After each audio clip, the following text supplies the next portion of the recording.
Welcome to the Treehouse Athenaeum. Take a seat or walk and join us as we jump into the topics that you've often wondered about, from deciphering dreams to following your wild intuitive hits. We've got so many modalities and we can't wait to share them with you. Let's get started. Hi, how are you doing Hello. today, Dave? I am very well, very accomplished. I got a lot done, so I'm a Ooh, very happy boy. Clean house, clean mind. that matters. How was your trip to Egypt? Amazing. It was travel though. I was telling you a little about it where it was probably one of the most difficult travel experiences I've ever had, but also like one of the most fulfilling with all the just you we think old like Europe, but these Mhm. are ancient sites, like thousands and thousands of years. So of course, a lot of our spirituality that we still talk about today and like these modalities originated from a lot of these places. You know what I mean? Um, Tarot's derived, it's been argued from the Egyptian style of divination and Mhm. astrology and stuff. And just fascinating to see all these temples that have been venerated for thousands of years. And it was just, oh, the art historian. I had a history boner the whole time. Like, oh, like it was just amazing. It was amazing. And we could probably have a separate podcast about the amount of adventure that you've had in the last few weeks. Yeah. But we're here to talk about a different kind of adventure, Which is, which is talking about the isolation that you feel when you are busy moving up to the next level of your life.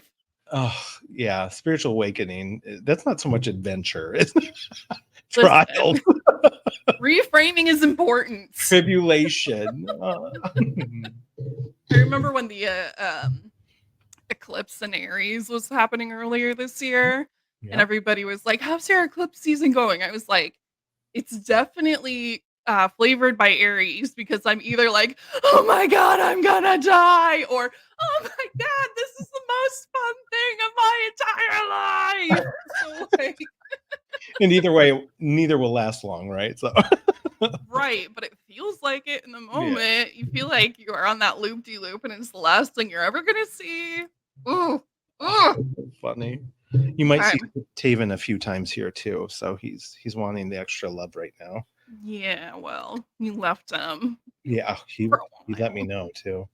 Mm. Avoided, yeah. Did you tell him that the Egyptians were like super into cats? I brought back a little bath like statue, the cat statue. You better believe I love mythology. That's like my background with the art history. So, oh, Hmm. so I was connected. You were So connected. when you say level up, what does that look like?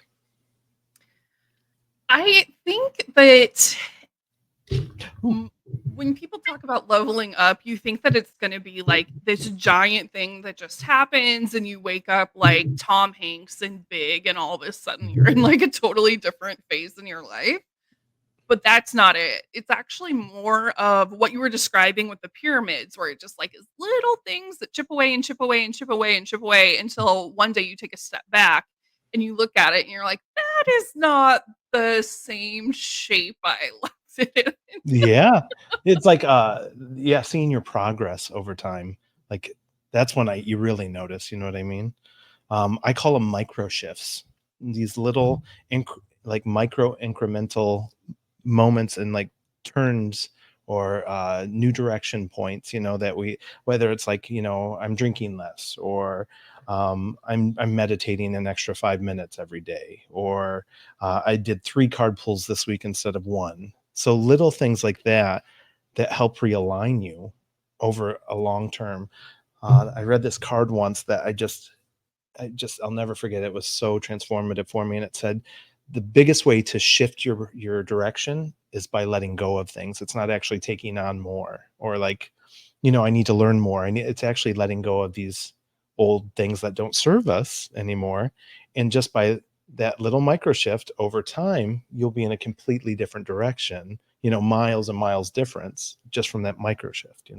Hmm. Uh, it's so funny that you mentioned letting go of things because, like, You can take the server out of the restaurant. But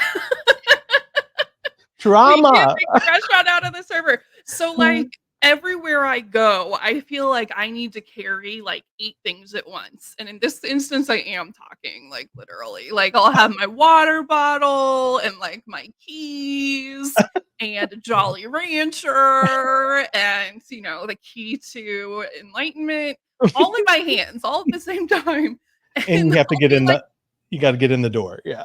yeah, yeah, I'm, like, trying to maneuver so I can, like, open the door with my keys or whatever. I'm like, "How come I can't do this?" And then it'll occur to me halfway through, "Lisa, you can put some of this shit down, unlock Literally. the door, and then pick it right back up, and it's gonna be fine." And every time I think that, I think, "I need to apply this lesson to other things in my life." I really do. Well, seriously, especially mental chatter. That's where I'm always maybe it's the ADHD, just how I process, whatever, but that's the biggest one for me, mental clutter, like letting go of stuff that isn't important in the moment. You know what I mean? If I'm not directly affected by it now, what's the first thing I need my full attention on?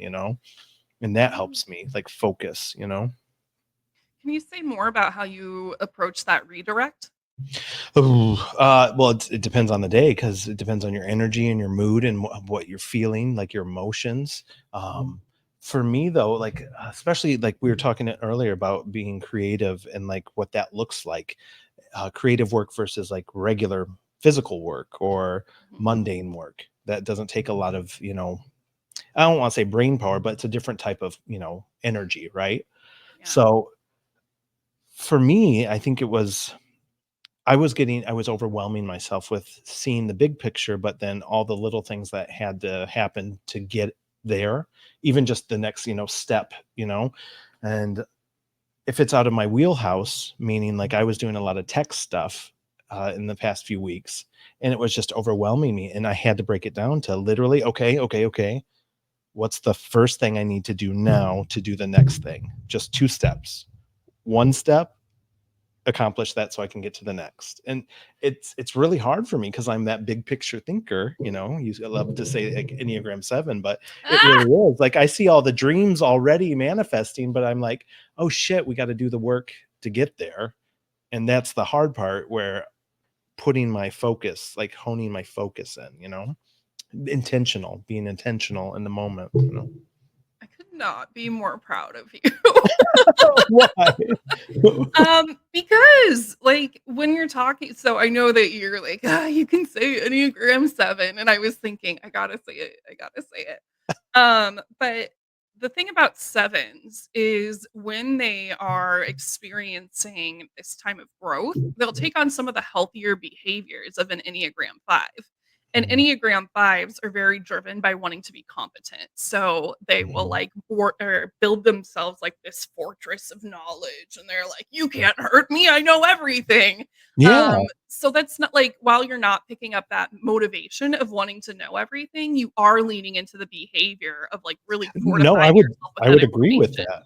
I would agree with I wanna know everything. I wanna know the ins and outs. Like, this is my business. This is something I'm passionate about. I wanna understand it, step by step. I may not wanna do it later, but I wanna know how it's done. You know what I mean? That Mhm. kind of thing. So But that's exactly it. You're reaching into that growth piece of it.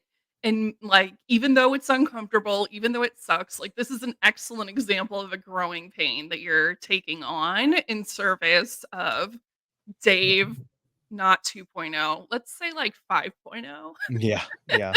It's a new within the book. last decade. There have been many versions of Always. my buddy Dave. Reinvention's my hallmark. Mhm. How do you know when you're leveling up? What are some signs when you are leveling up? Mm. So I think that one of them is shedding, Okay. honestly. Like, because to become the person that you are trying to be, you have to make room for that stuff to arrive. Mhm. Um, Yes. so for me personally, I know that I've been working on all this inner work for a few years now. Like, I started it really seriously back in 2022. And this time last year, I was shedding people like no one's business. And I was just like, I don't like, I understand the discomfort is here. And I also see that like this season of life with this person is done. It's wrapped up. Like, no ill will, but also like, I can't have you around anymore, Yeah. essentially. It just doesn't resonate, right? The vibration's off. Yeah. Yeah. And it felt That like simple. shit. Yeah. Like, like, there were two friendships that were pretty important to me that I had to leave behind. And that was like a different feeling of shedding. And I was like, what did I do to deserve this? And then I thought, well, I've been asking for this. I've been asking for a different life. And Yeah. so that has definitely bled over into this year. It's not like I'm just like cutting friends left and right just to cut them. Nothing like that. But it's Yeah. like I'm getting lonelier and lonelier, and I think that a lot of that is because, as you and I have talked about, I feel like I'm on the precipice of Mhm. jumping into a brand new life, and that's where all of my people are, they're on the other side, so I have to stay attuned to the task at hand that I know in my soul is right, because and I know this because I can feel my mind and my heart and my Mm. gut all aligning. It's like a little Yeah. golden thread that I feel, and, Yeah. I know that's the right thing to do, so I'm doing it, and it's uncomfortable. It's like you It's so uncomfortable, right? It's yeah, so and it seems like it's forever. I mean, it is a while too, like, especially when you go from having a community to not having one. We're social mhm, creatures, like, we thrive and, I would argue best sometimes, when we're surrounded by people that build us up. But if you don't have that community that is able to, yeah, like, pour into you, it's a different it's a different existence, you know? It's Granted, I think the season for us is all about digging deeper and drawing from that deep well within ourselves. That's part of the leveling up process, knowing that um, your expansion. I would say I want to point that out to a major point of when we say level up, like mhm, really what we're talking about is an expansion in our awareness, right? Or yep, whether that's spiritual, mental, like you're taking on a new job, you're going into a new level in a relationship. There's just a lot of areas that can cover, but it's really opening up to more. And so that can be overwhelming too.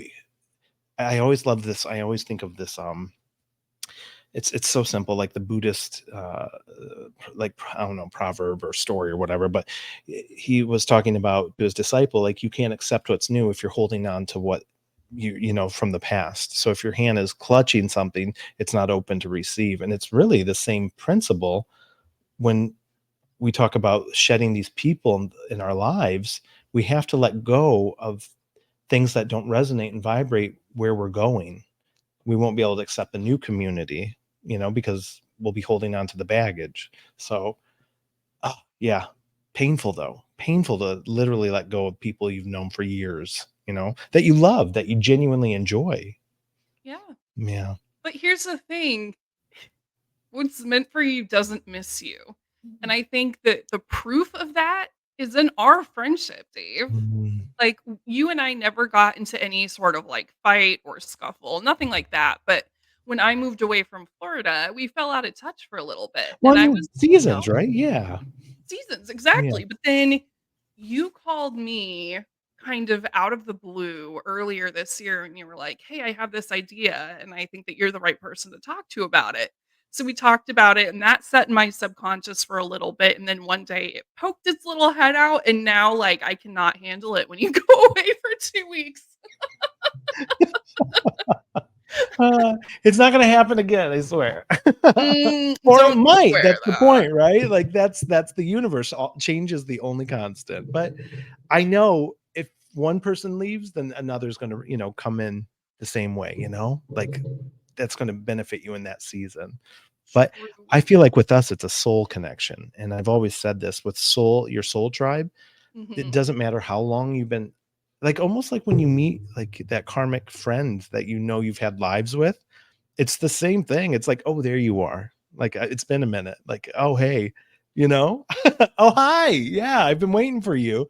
And it's the same thing. Like, a good friend, you can always pick up right where you left off. It doesn't matter, but you'll pick up right there, you know? conversation starts right where you left it. Hmm. Yeah. I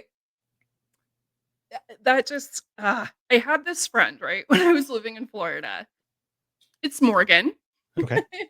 And Morgan and I were best friends. Actually, we worked with Daniela together.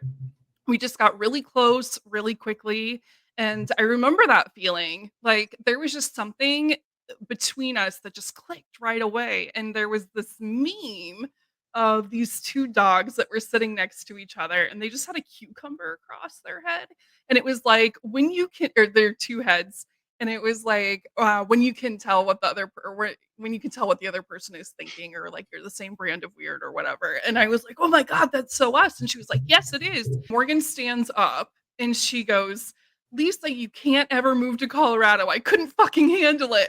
So Oh, anyway, she and I had a pretty big falling out in 2018, and it broke my heart. Like, I have never been more heartbroken than when she and I were apart. And mm, so some years went by and we slowly started talking to each other. She reached out to me after my divorce, actually, and was like, "Hey, I really want to check on you. I know that I'm probably the last person you want to hear from." And we've been slowly rebuilding our friendship. And something that's really interesting to me is, like, I will just get a hit in the middle of the day and be like, "Morgan, what's going on?" And she's like, "Shut up. I was just texting someone about this exact feeling. How did you know what was going on? Da da da da da." So, like, I know I've known her in other lives, and she came back around. And that's definitely so. had we not had that falling out, I would not have moved out of Florida. I wouldn't have, because it would have been too tough Interesting. to leave her. So that's why that happened, Well, you that's why know? it needed to happen too. Yeah, like your independence. It sounds like your sovereignty was. Yeah. Wow. Yeah. That my sister's the only person I think in my life. Well, no, that's not true. A lot of people. I have a few friends that my friend Wendy, that probably one of my oldest friends, she knows, she gets dreams with me and stuff. We're just connected soul people, you know? Yep. Hmm. Okay. Love that. It's so good to have someone that your soul just recognizes B- instantly. I can't imagine my life without, you know? It's Mhm. just the world would be too dark, I think, in a lot of ways. Yeah. Hmm. Okay, So so isolation, that's yeah. one of them. So What's what one of your indicators? um honestly, this has been this past since 21. This has been the biggest like leap. Like we're talking quantum leap is what it feels Mhm. like. Because I had so for me, one of the things that signifies it is actually the wrestling with the choice to do it, um, to leave, to isolate, whether willingly or not. When okay, so for me, I was in a heavy party lifestyle, and I mean, living like a rock star. It was fun. I enjoyed it. It was a good time. Like I Remember? love a good time, Mhm. but I knew it's not what I needed. It wasn't where I was supposed to be, and it was time to let it go.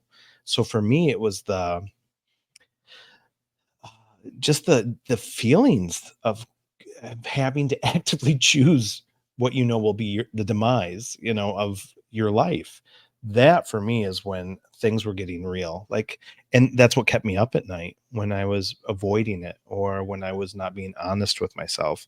So for me, it's those deep conversations that won't let you go. Like when that you should be doing something else or going in a different direction, but yet you're stubborn because you're more comfortable, I just saw it today, a quote that said, "You will always choose familiar chaos over the next, good or healthy unfamiliar thing, just because better the devil kind of attitude. It's just biological, Mhm. our nature, but if I can mitigate it and I know what's coming." That's easier than like the fear of like stepping into your power or the fear of like the unknown or like there's so many, even though I know it's going to be good for me, I'm going to lose everything else.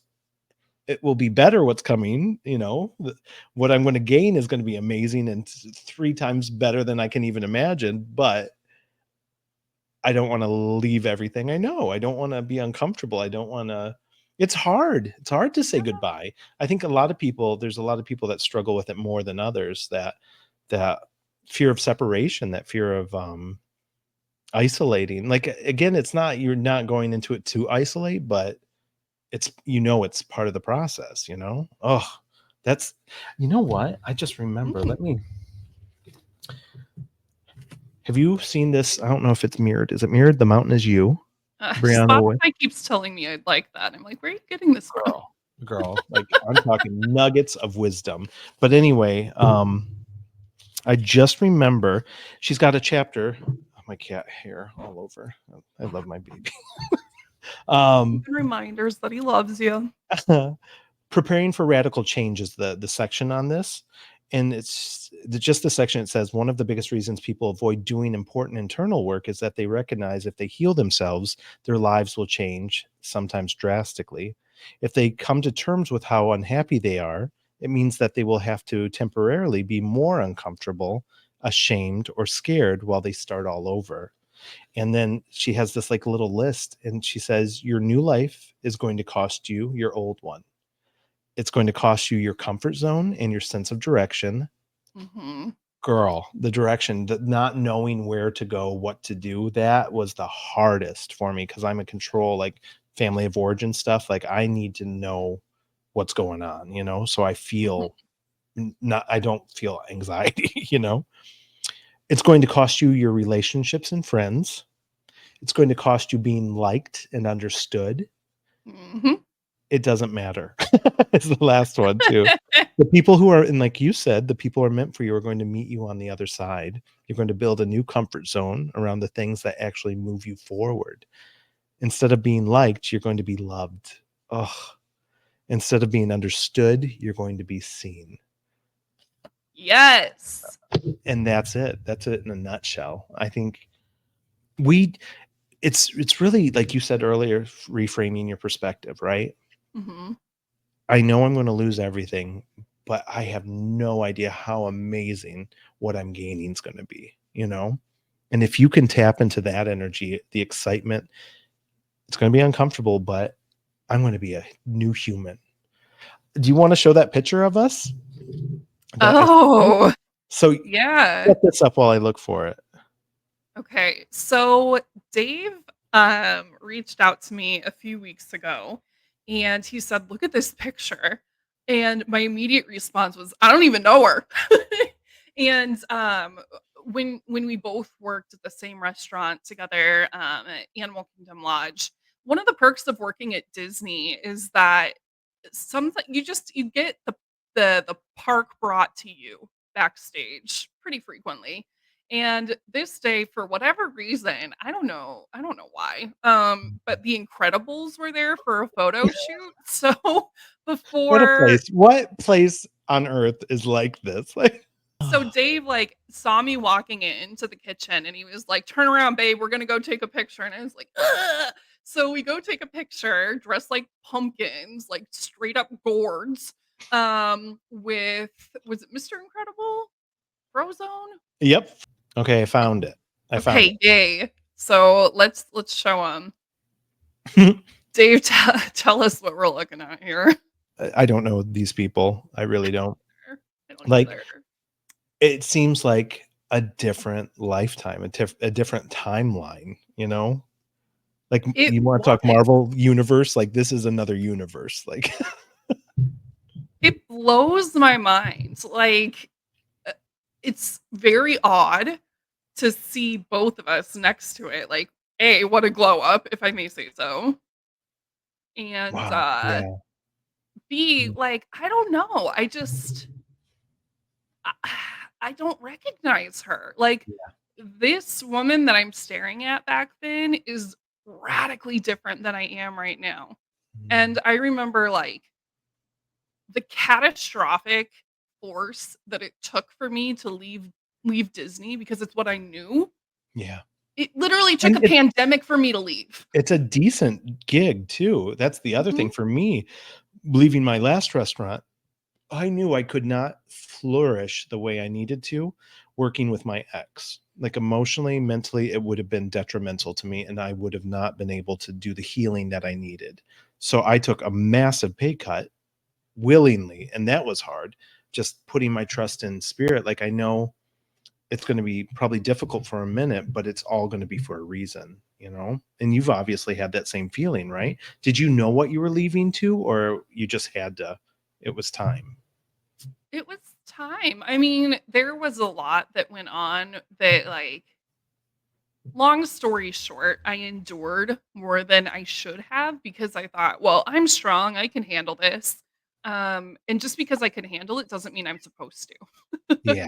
Yeah. You know what I mean? And this is the face of a woman who was handling things for the sake of impressing others and making Interesting. others feel comfortable, and looking at it from, like, an Enneagram perspective.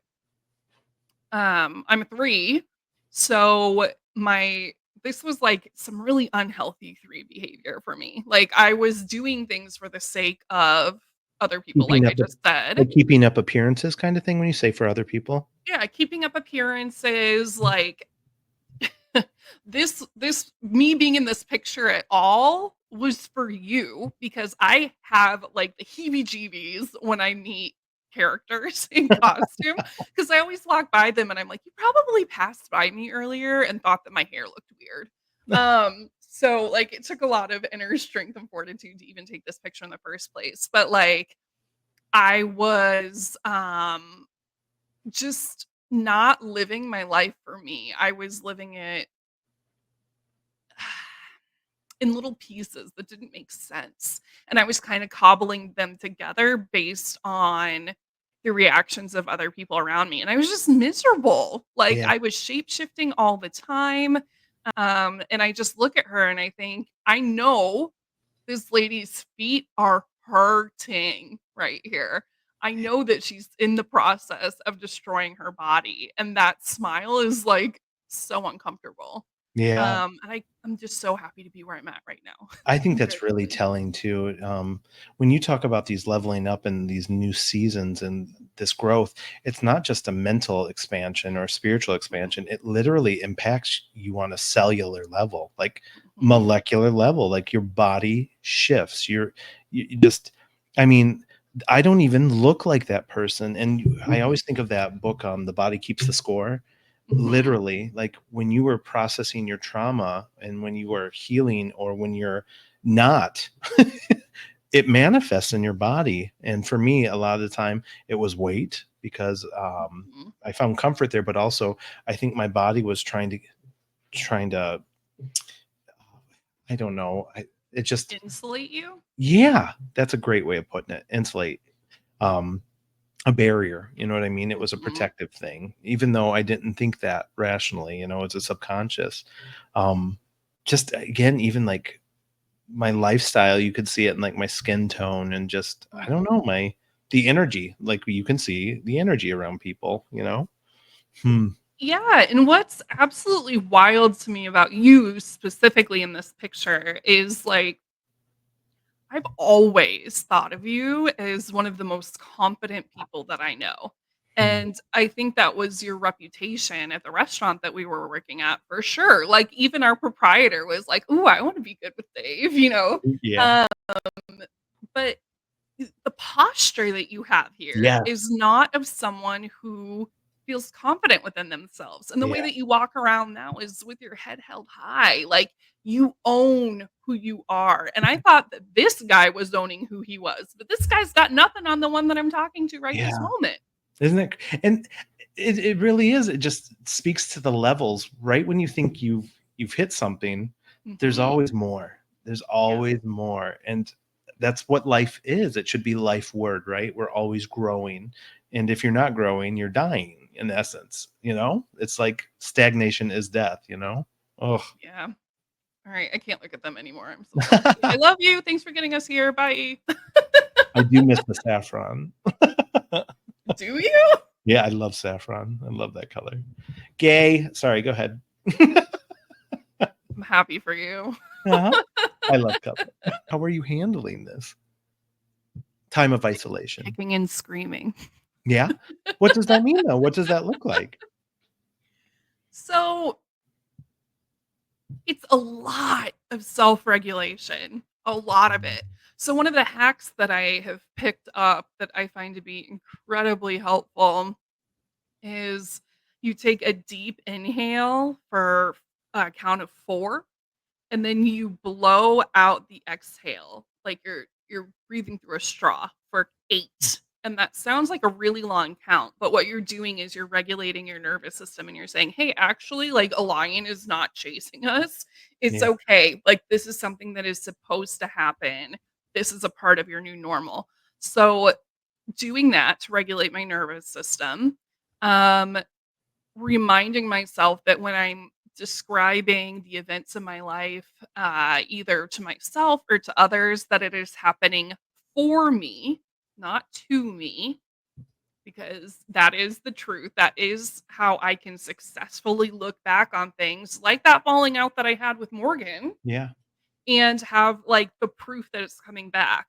Um, and in human design, my strategy is, or not my strategy, the way that I make decisions is through external processing. So I externally process a lot. Me too. Me too. Which I mean, you have been on the receiving end of before. Hmm. There was one time when I was having this epiphany and I was like, I gotta put this somewhere. So I turned on my Marco Polo and I just started recording while I told Jenny everything that I was thinking of. I was just like pacing back and forth. And she was like, I don't know what that meant, but I'm happy for you. Congratulations on getting your steps in.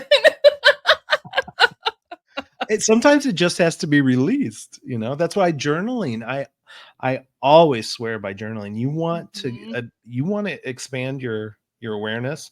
Journal. That is one of the first steps, I think, or tools that you can use to grow spiritually, to be more in tune, to find that intuitive voice in you. Like literally, you process as you let it go. And I think there's something about the act. I mean, you can type, but there's just, Mhm. again, I think there's something energetic in the release. And then on top of that, you can go back and look at it. You know what I mean? Which gives you Yeah. another layer of that processing, which I think is invaluable. But mm, What do you say to people that are like, I don't like journaling? you need to do it. Ah! Same thing. They're probably the people that are like, I want to meditate. Well, yeah, no, no, we don't like it. But it's funny because when I started therapy at the beginning of my divorce in the processing, I went a few months before, and I knew what it was, but journaling allowed me that voice. It makes it, there's a finality in it. And actually, when you're doing your spirit rituals, I've heard over and over again, like in all my learning over the years, when you write it out, it has a different energetic release for spirit. Spirit acknowledges it different rather than just say like a prayer form. You know what I mean? Mhm. When you put it down on paper, there's an intention behind it, and there's more potency to it. And that's why witches use it in spells, or people who do magic, or manifestation. You've seen those journals where you write it 7 times a day. But there's something to it, of the act of releasing it. And I think it's just, again, that intention is stronger, and you're more likely to follow through with it, if you write And it down. it's important to note too that journaling is not like, "Dear diary, Yeah, no, today no. I saw a boy in class and he was very cute, and Yep. we accidentally knocked knees under the table and now I we're in mean, love." some of my journaling is like that, but Well, I did too, but I am more refined with my words now. yeah, yeah. Well, it's an art too. I love it. But no, it's accessing your feelings, and that's the Mhm, other reason why I say you need to be doing it, is because for me, I'm very cerebral. This allows me, it's a tool that allows me to access my emotions, mhm, because as I rev up, the first paragraph or two are usually just the situation that happened, and then before I know it, it's like a stream of consciousness. Then I'm like, I was feeling like this, and I can't believe, where did this come up, where did this come from? And before you know it, 2 pages in, you're like, oh shit, you're talking about stuff with a parent, a situation with a parent that happened when you were 5, and you're like, I felt like this too. And you're it's amazing. It's amazing. I really recommend it. It is amazing, and it's great for looking back and detecting patterns as well. Patterns. Oh, that's a huge benefit. Yeah.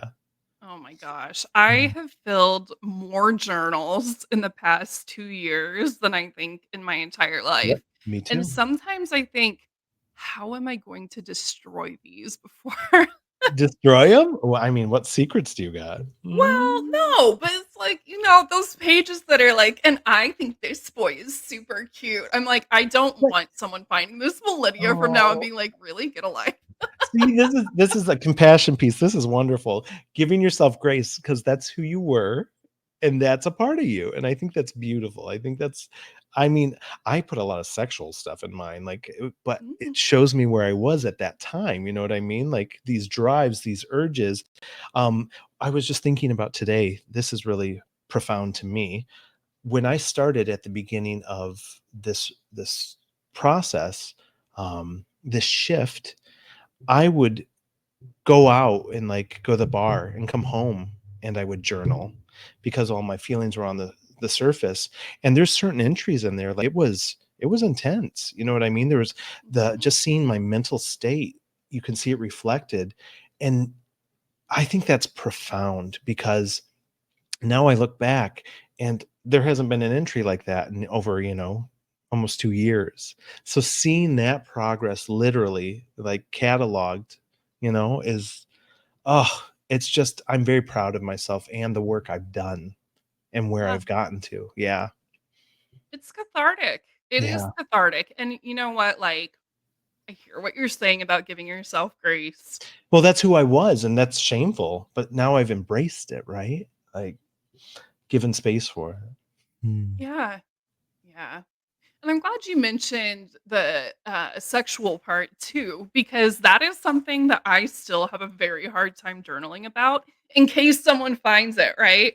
But, like, Like why fairy why smut should I porn. hold back on something like that Uh, if, like, it's, like, a small chance that that will happen, and it's a big chance that it'll make a difference for me to get it down on a piece of paper, you know? I've thought that too, like, what if I die and my sister goes through my journals? But that's the truth, that's who I am, we're sexual beings, you know what I mean? Like, you're Mhm. welcome. You're welcome. You're Show this welcome.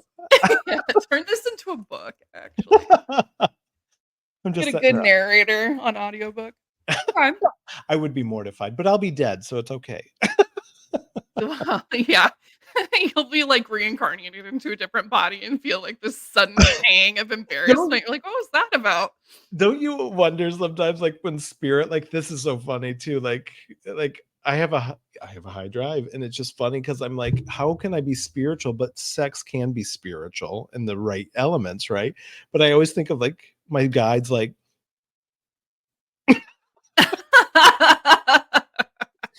"Dave, are you c come" But I do think there's an element, like, it's one of a whole chakra's devoted to it, chakra, so Which chakra? the orange sacral chakra, I can't even talk today. Um, Sacral chakra is about being sexual? yeah, well, it's sexual energy is the one of the biggest parts of it because that's the creative life force, right? Especially for women, like, it is creation. But if you want to get like, okay, so when people are reading auras, people who Mhm. have a lot of orange in their aura, that's creative energy. They're very artistic. They're very expressive. They're uh yeah, that's what it's again, it's just another form. I think that's why Hinduism has so much of that sexuality, the tantra and everything, the kundalini. It's all in that lower base roots, like the first three chakras are all about the body and like uh what am I trying to say here? The physical aspects, right? Our connection to the earth. And that is a big part of it. Regeneration, life, new life, Today I learned. Thanks, Dave. Yeah. Oh, I love it. So go have sex. Oh, okay, well, let me get right on that. Just get comfortable with it. You'll be fine. I've always been curious to take one of those courses like, no, I don't know, tantra. I mean, I think it'd be fascinating. It's probably never the people you want to watch, but I think there's something to it though, especially if you have a committed partner that you really feel seen with, that understands you. That's power. There's nothing like it, right? There's nothing like it in the world. Hmm. I agree. I Hmm. agree. So good it could shift you onto a different timeline and you'll feel isolated to just you and your partner when it happens. Done. Full circle. Mm. All right. I think that's it for us today. Dave, was there anything that you wanted to add? Yes, there is actually. Cool. I want to encourage you to trust the process. If you're debating, if you're teetering, if you know that you're avoiding some work that you should be doing, or maybe that's wounds with your parents, or going to therapy, or like a conversation you need to have with your partner, to tell them where you really are, how you're really feeling, um, it will be worth it. Like, trust the process. And if you're in it, if you've done that, if you're past that stage and you are at a point now where you're just trying to get through this. One of the cards I pulled at the beginning of this year was Between Two Worlds. It's a beautiful card. I don't know if anyone's used this, the Shaman Dream Oracle. And again, I always Mm. swear by Colette Baron Reed, but um, this Alberto Villado, anyway, he works with a lot of shamanistic practices, and that's his roots, but just fascinating. A lot of dream interpretations and astral travel, which helps you unlock a lot of your those inner worlds, right? The hidden Mhm. stuff. But at the beginning of the year, I had this card come up in a reading with a friend of mine, and this straddling two worlds. And I think there is such a message for people in this vein, this energy. Give yourself grace.